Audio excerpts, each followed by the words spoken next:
jërëjëf waa rédaction bi nga xam ne ñoo mujjee recevoir bi ndax recevoir bu leen fàttali suñu kilifa di suñu directeur général de Océan FM 98.7 muy Serigne Abdoulaye Diop ndongo yi man nag maa di ndongoom moom it koy nuyoo bu baax di ko ziare di ko tatagal ci li mu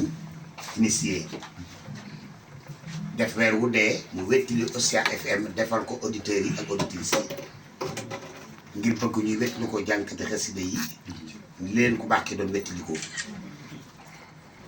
donc genre boo rédaction yi dafa mel ni ñoom bu ñu mujjee léegi jël xorom si ndax ñoom dañu koy defee façon boo xam ne day neex ba damay jaaxle daal sëñ Ablaye nag wax ne naan leen sant personnel bi nee na jàngeen jëf liggéey bi am na ci bëgg waaye li mu bëgg yéen a ko man kon yal na leen yàlla bàyyi ak moom bàyyi leen ak moom liggéey bi yal na ko yàlla yokk ba nga xam ne dañuy dem ba danaa naan télévision Océan FM waaw Océan TV mu jëm ci kanam te nu ànd ko ak moom waaye personnel bi yëpp nag maase nañu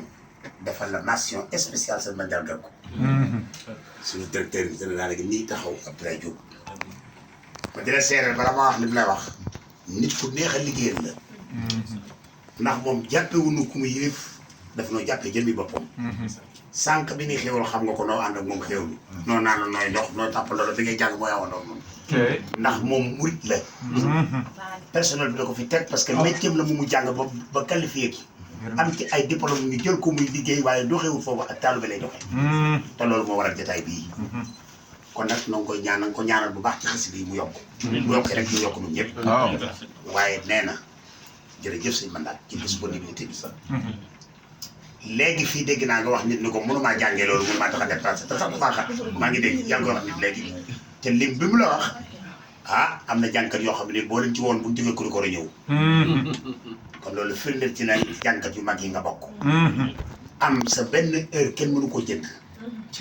ñu wax la ko programmé ko wax ko auditeurs yi ak auditrices yëpp ñu taxaw di la xaar ca nag na nga yëg ni nag na nga gën